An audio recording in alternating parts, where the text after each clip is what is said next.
Hey, Warren Eckstein. Are you boring your dog?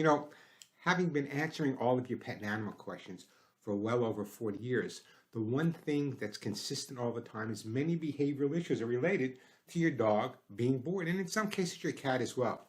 There are certain signs of boredom that every good pet guardian should be aware of. For example, chewing is a sign of boredom. Excessive chewing. Normal chewing is normal chewing. Attention-seeking behavior. Wherever you are, your dog is always coming to jump on top of you, to sit on you. Love is part of it, but boredom can also be part of it.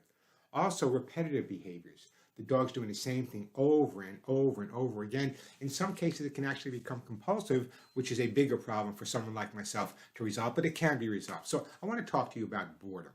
So many different issues can be coming up with your dog if they're bored. Barking, excessive barking, aggression, as I said, chewing, whining constantly. So what can you do?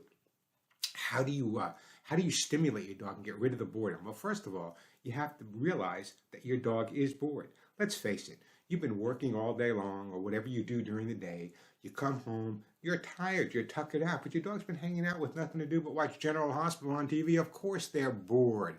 So take their boredom into consideration. And what often happens is when people come home, they're tired, as I said, the dog jumps on them or does something to get their attention, and they say, knock it off, leave me alone.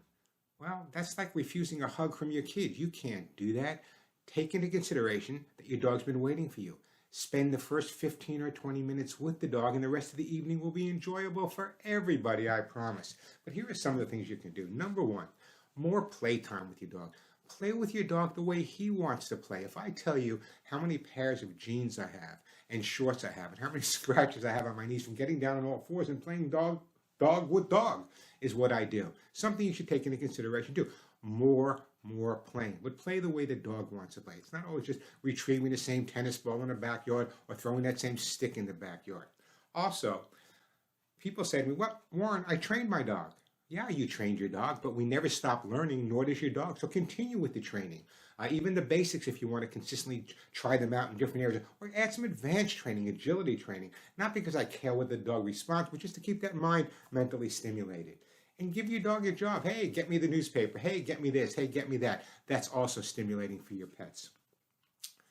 The other thing that's important is we talk about separation anxiety. We talk about abandonment issues. Keeping the dog entertained when you're away. There are many ways to do that. Obviously, you want to leave a radio on. I can recommend a couple of stations to you, especially on Saturdays, or leave the TV on a loud volume. Some of the interactive toys are really, really nice as well. And if you're going to be gone for a long period of time, consider hiring a pet walker or a pet sitter, but check them out as carefully as you would check out a pediatrician for your children. That's really critical as well. And it's also important to realize that sometimes when our dogs are really excited, we need to calm them down. So how do you calm a dog down? Well, first of all the things I suggested. How about a little massage, a little belly rub? All those things could be beneficial as well. Now, if you really want to keep your dog mentally stimulated, as you should, maybe he needs a buddy. I need someone to talk to. There are times that, and this is going to sound so chauvinistic, please take me for what it's worth. There are times that men have to speak to men. There are times that women have to speak to women, and you know what? There are times that dogs have to speak to dogs. So it may be a good idea to find a buddy for your dog. If you can't have two dogs in your home, well, then maybe you have a neighbor down the block or a relative or someone else you can have your dogs interact with. Boredom is, again, as I say, answering your questions, whether it be on the Today Show or the radio show or live with Reach, all of the questions pertain back, and they come back to the fact that many of the behavioral issues that people have are basically due to the stimulation they're not giving their pet. Also, when you're walking your dog, how boring is it? Listen, I run, but I don't run in the same place every day. I change my running path all the time. Change your dog's walking path. There's new scents. Maybe you'll bump into another dog or a person. It's all of the things that keep that mind occupied. So remember this.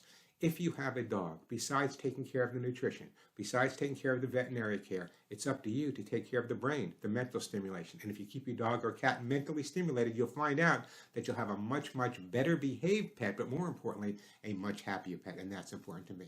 Don't miss all the pet tips on my YouTube channel. I'm Warren Eckstein. Talk to you on the radio show.